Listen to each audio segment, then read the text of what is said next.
Think for a moment about the person you believe yourself to be. Not the version others see, not the roles you perform, but the identity you silently carry in your own mind. Ask yourself where that identity truly came from. Was it discovered through deep inner exploration, or was it slowly assembled through years of adaptation, approval, fear, and expectation? Most people never ask this question. They assume the self is something solid, something obvious, something already known. They move through life believing that the thoughts in their head, the desires pulling at their attention, and the ambitions driving their behavior are inherently theirs. But what if that assumption is wrong? What if much of what you call yourself is not a reflection of your deepest nature, but a carefully constructed response to the world around you? From the moment you enter this world, you are shaped. You are named. You are categorized. You are told who you are supposed to be, what is acceptable to feel, and what must be hidden. Before you are old enough to question, you learn how to belong. And belonging comes at a cost. Each time you suppress a reaction to avoid conflict, each time you hide a desire to gain approval, each time you silence a part of yourself to meet expectations, something subtle happens. A split forms. You begin to separate who you are from who you present yourself to be. Carl Jung recognized this split as one of the most defining forces of human psychology. He understood that society does not ask us to be whole. It asks us to be functional. And to function, we develop a face for the world. A role. A mask. Jung called this mask the persona. The persona is not a lie. It is a survival mechanism. It allows you to navigate social systems, relationships, and structures without constant friction. But the danger is not in wearing the mask. The danger begins when you forget it is a mask. Over time, the persona hardens. It becomes familiar. It becomes comfortable. And eventually, it becomes mistaken for the self. You begin to believe that the version of you that performs, adapts, and conforms is who you truly are. But beneath the persona lies something far more complex. Something most people spend their entire lives avoiding. Everything that did not fit into the mask was pushed away. Emotions deemed unacceptable. Desires considered dangerous. Traits that threatened belonging. All of it was buried, not destroyed. Jung called this buried realm the shadow. The shadow is not evil. It is incomplete. It contains everything you were never allowed to be. Your anger, your selfishness, your vulnerability, your need for control, your hunger for recognition. Even your creativity, assertiveness, and strength may live there if they were once punished or discouraged. The shadow does not disappear simply because you refuse to look at it. It waits. It accumulates energy. And it finds ways to express itself indirectly. It shows up as irrational reactions, as repeated self-sabotage, as intense judgments of others, as patterns you swear you want to escape, yet keep repeating. Jung observed something unsettling but profoundly important. When people deny their shadow, they do not eliminate it. They project it. They see in others what they cannot accept in themselves. They fight external enemies that mirror their own internal conflicts. They react emotionally not to reality, but to unconscious material seeking expression. This is why certain people trigger you for reasons you cannot explain. Why certain behaviors in others provoke disproportionate anger or disgust. Why you may despise traits in others that secretly exist within you. The shadow is not the enemy of growth. It is the gateway to it. But confronting the shadow is not comfortable. It dismantles the image you have carefully built. It challenges the story you tell yourself about who you are. And because of this, most people choose avoidance over truth. They stay busy. They fill silence with noise. They distract themselves with productivity, entertainment, validation, and endless stimulation. Anything to avoid sitting alone with the deeper questions. Yet the unconscious does not stop speaking. It speaks through dreams, through impulses that seem to come from nowhere, through anxiety that has no obvious cause, through a persistent sense that something essential is missing. Jung believed that psychological suffering often arises not because something is broken, but because something vital is being ignored. The psyche seeks balance. When parts of the self are suppressed for too long, they demand recognition. This demand is often misinterpreted as weakness, pathology, or failure. In reality, it is a call to wholeness. Jung called the process of responding to this call individuation. Individuation is not self-improvement.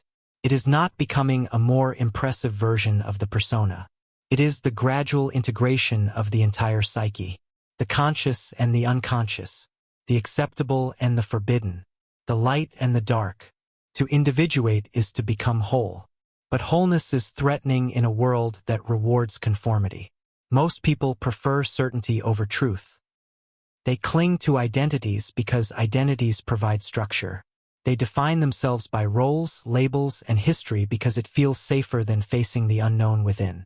Yet Jung argued that what we commonly call identity is only a surface construct. Beneath it lies a vast inner landscape shaped not only by personal experience, but by inherited psychological patterns shared by all of humanity. He called this deeper layer the collective unconscious. Within the collective unconscious exist archetypes, universal patterns that influence behavior, emotion, and perception across cultures and time. The hero, the child, the mentor, the ruler, the lover, the trickster, the shadow. These are not fictional characters. They are psychic forces. They shape your motivations, your fears, your longings, and your sense of purpose. When you feel called to overcome adversity, the hero archetype is active. When you sabotage yourself at the edge of transformation, the shadow is resisting integration. When you seek guidance, meaning, or direction, the inner mentor awakens. Myths, religions, and stories resonate so deeply because they reflect these inner dynamics. They are symbolic representations of psychological truth.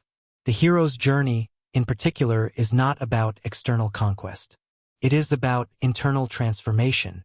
The hero must leave the familiar, descend into uncertainty, confront darkness, and return changed. But the hero cannot evolve without facing the shadow. This is where most people turn back. They sense the call to change. They feel the discomfort of misalignment. But instead of confronting the unknown, they retreat into old identities. They say they want freedom but fear what freedom demands. They want authenticity, but resist the vulnerability it requires. Jung warned that the greatest danger is not darkness, but unconsciousness. To live without awareness of the forces shaping you is to be driven by them blindly. Yet even beyond archetypes, beyond persona and shadow, Jung identified an even deeper illusion. One so fundamental that questioning it can feel destabilizing. The illusion of a fixed self. Most people believe they are a single, continuous identity moving through time. They identify with memories, traits, and narratives. They say, "This is who I am." But Jung understood that this sense of self is largely constructed by the ego. The ego is the organizing center of conscious awareness. It creates coherence. It defines boundaries. It distinguishes me from not me. The ego is not the enemy. It is necessary for functioning in the world. But it is not the self. Jung made a critical distinction between the ego and the self. The ego is the part of you that identifies. The self is the totality of who you are. The self includes conscious awareness, unconscious material, personal history, collective inheritance, instinct, intuition, and potential yet unrealized. When people suffer, it is often because they confuse the ego with the self. They defend identities that no longer reflect their inner reality. They resist change because it threatens the story they tell about who they are. But growth requires the ego to loosen its grip. Finding yourself does not mean solidifying an identity. It means dissolving false ones. It means allowing outdated narratives to collapse. Letting go of who you thought you had to be. Making space for something more authentic to emerge. This process can feel like loss, like uncertainty, like standing on unstable ground. But Jung believed that this instability is not a sign of failure. It is a sign of transformation. Life, he argued, does not truly begin when everything feels certain. It begins when you are willing to encounter the unknown within yourself. The unconscious does not reveal itself all at once. It speaks in symbols, in dreams, in intuition, in synchronicities that feel meaningful but defy logic. To listen requires stillness, tension, and the courage to remain present when answers do not come immediately. Modern life trains us to avoid this stillness, to fill every moment with stimulation, to mistake movement for progress. But individuation cannot be rushed.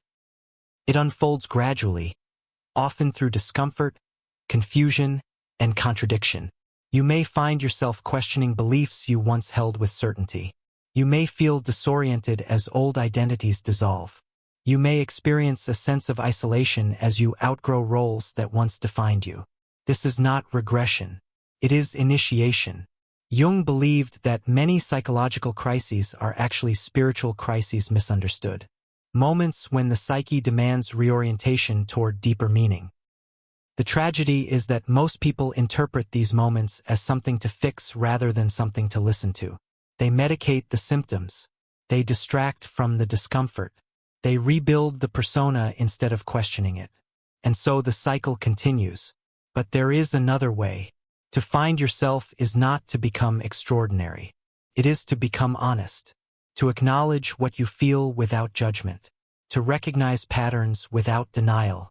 To accept complexity without forcing simplification.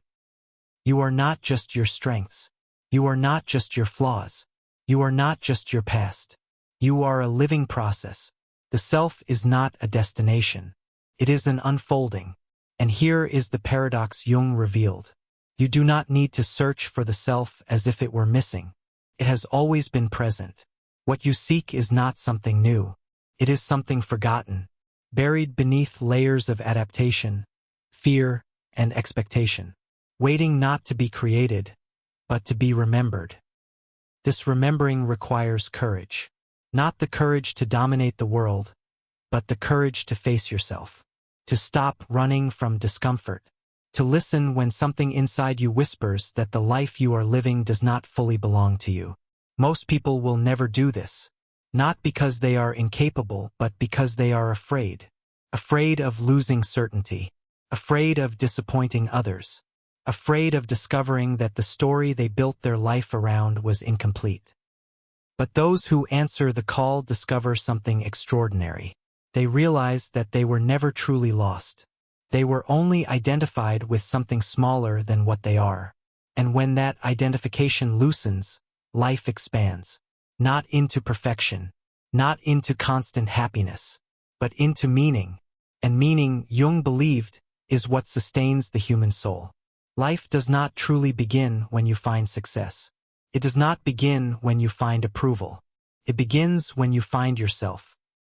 And finding yourself is not a single moment. It is a lifelong conversation between who you have been and who you are becoming. If something in you has been stirred by this, if a quiet recognition has emerged, that is not coincidence.